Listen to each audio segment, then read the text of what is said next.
আমি শত্রুর শব্দের সঙ্গে বুকচি দিয়ে চোখে চোখ রেখে আমি শত্রু আমি প্রশ্ন করবো এবং লাই হচ্ছেটাকে আজ যেন হাতে হারিকেন গোটা বাংলার পুলিশের হাতে খুঁজছে শাহজাহান শেখকে। এই পুলিশ খুঁজে পায় না অখিলগিরি শাহজাহানদের, কিন্তু খুঁজে পায় কৌস্তবকে, খুঁজে পায় শুভেন্দু অধিকারীকে, খুঁজে পায় সুকান্ত মজুমদারকে, খুঁজে পায় নওশাদ সিদ্দিকীকে। এখন প্রশ্ন, গোটা বাংলার এই পুলিশের হাতে কি আজ হ্যারিকেন? এই প্রশ্নটা করতে হচ্ছে কারণ শেখ শাহজাহান সন্দেশখালীর ঘটনার পর আজও বেপাত্তা। তাই এই হ্যারিকেন নিয়ে বিরোধী রাজনৈতিক দলের নেতারা নামছেন রাস্তায়, শেখ শাহজাহানকে খুঁজতে নামছেন, আমাদের প্রতিনিধিরা জানছেন। আর পুলিশ বলছে ধরি ধরি মনে করি ধরতে যে আর পালিলাম না। পুলিশ গলিতে গলিতে ঘুরছে, নাকা চেকিং নাকি করছে, কিন্তু শাহজাহানকে খুঁজে পাওয়া যাচ্ছে না। তাই গোটা বাংলার বিরোধী রাজনৈতিক দলের নেতারা বলছেন অখিলগিরি রাষ্ট্রপতিকে কুড়িচুকর আক্রমণ করলেও অখিলগিরিকে খুঁজে পায় না বাংলার পুলিশ। শাহজাহান ইডি আধিকারিকদের মারধর করলেও শাহজাহানকে খুঁজে পায় না বাংলার পুলিশ। বাংলার পুলিশ কাদের খুঁজে পায়? যারা চাকরি প্রার্থী রাস্তায় নামে আন্দোলন করে তাদের হাত কামড়ানোর জন্য খুঁজে পায়। সুকান্ত মজুমদার রাস্তায় নামলে তাকে খুঁজে পায়, শুভেন্দু অধিকারীকে খুঁজে পায়, নওশাদকে খুঁজে পায়, কৌস্তব বাগচিকে খুঁজে পায়। তাই বাংলার মানুষ প্রশ্ন করছে এ বাংলায় হচ্ছেটাকে? আসবো আলোচনায়, প্রথমে দেখব বিশেষ রিপোর্ট।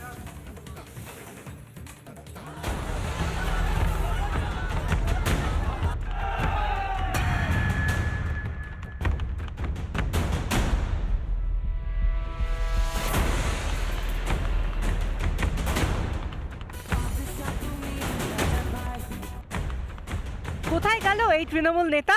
শেখ শাহজাহান কি বাইকে করেই পালালো নাকি? সন্দেশখালীতে ইডি আধিকারিকদের ওপর হামলার ঘটনার পর থেকে 8 দিন পার। কোন গর্তে লুকিয়ে শাহজাহান? এই শাহজাহানের নামে তো লুকআউট নোটিশ জারি হয়েছে। 8 দিন আগে এখানেই সিআরপিএফ এর এবং ইডি আধিকারিকদের ওপর প্রাণঘাতী হামলা চালিয়েছে। রিপাবলিক বাংলা ঘটনার পেরিয়ে যাওয়ার 8 দিন পেরিয়ে যাওয়ার পরেও হ্যারিকেন নিয়ে দিনের আলোয় সন্দেশখালীতে খোঁজার চেষ্টা করবে কোথায় লুকিয়ে রয়েছে শেখ শাহজাহান। সন্দেশখালীর আকুঞ্জিপাড়া মোড়ে শেখ শাহজাহানের বিলাসবহুল বাড়ি। বাড়ি থেকে বেশ কয়েক মিটার দূরে পুলিশ পোস্টিং। এই বাড়িতে কিন্তু গেটে তালা এবং বাইরে সমস্ত জানালা সব কিন্তু বন্ধ রয়েছে। আমরা দেখব যদি কেউ বাড়িতে আছেন কিনা। বাড়িতে কেউ আছেন? চেকিং, অর্থাৎ বাড়ির সামনে যে পুলিশ পোস্টিং, সেই পুলিশ পোস্টিং এর ছবি দেখতে পাচ্ছেন, যেটা কিন্তু বাড়ি থেকে বেশ খানিকটা দূরে। কোথায় লুকিয়ে শেখ শাহজাহান? পুলিশ নাকি খুব তৎপর, চলছে নাকা চেকিং। কেমন চেকিং চলছে? নাকা চেকপয়েন্ট থেকে একের পর এক গাড়ি বেরিয়ে যাচ্ছে, কিন্তু কোথায় পুলিশের নিরাপত্তা, পুলিশের তল্লাশি? পুলিশ কর্মীরা দাঁড়িয়ে রয়েছেন, নাকা চেকিং এইভাবেই কার্যত নিষ্ক্রিয় বলা যেতে পারে। সে বাসের মধ্যে বাইরের লোক বা ভেতরের লোক তারা বেরিয়ে যেতেই পারেন। কতটা সহজভাবে এই চত্বর থেকে গা ঢাকা দিতে পারেন এখানকার বাদশাহ শাহজাহান। এরকম ঢিলেঢালা নাকা চেকিং এর ফাঁকে শেখ শাহজাহান কি বাংলাদেশে চলে যেতে পারে? চত্বরে এই মুহূর্তে আমরা দাঁড়িয়ে রয়েছি, সেটা শাহজাহানের বাড়ি থেকে ঢিলছোড়া দূরত্বে। আজকের দিনে দাঁড়িয়ে এই চত্বর থেকেই বাংলাদেশ পালানো খুবই সোজা, খুবই সহজ।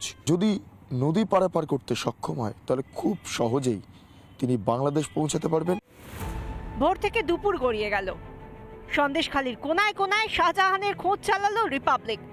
সন্দেশখালী কাণ্ডের পরের দিন শাহজাহানের ভাই বলেছিল সে সন্দেশখালীতেই আছে। ঘটনার পর 8 দিন কেটে গেলেও এখনো শাহজাহানের খোঁজ পেল না পুলিশ। ও তারে ধরি ধরি মনে করি, ধরতে গেলে মার পেলেম না। সঙ্গে হ্যারিকেনও ছিল দিনের আলোতে শেখ শাহজাহানকে খোঁজার জন্য। সব জায়গা খোঁজার চেষ্টা করলাম আমরা, কিন্তু কোথাও শেখ শাহজাহানের খোঁজ পাওয়া গেল না। 8 দিন পেরিয়ে গেছে। শেখ শাহজাহানকে যতদিন না খুঁজে পাওয়া যাবে তার খোঁজ চালিয়ে যাবে Republic Bangla. Video journalist Amit Nath এবং মোহিত শেঠের সঙ্গে সুখেন্দু সরকার ও বিট্টু রায় চৌধুরী, রিপাবলিক বাংলা, সন্দেশখালী।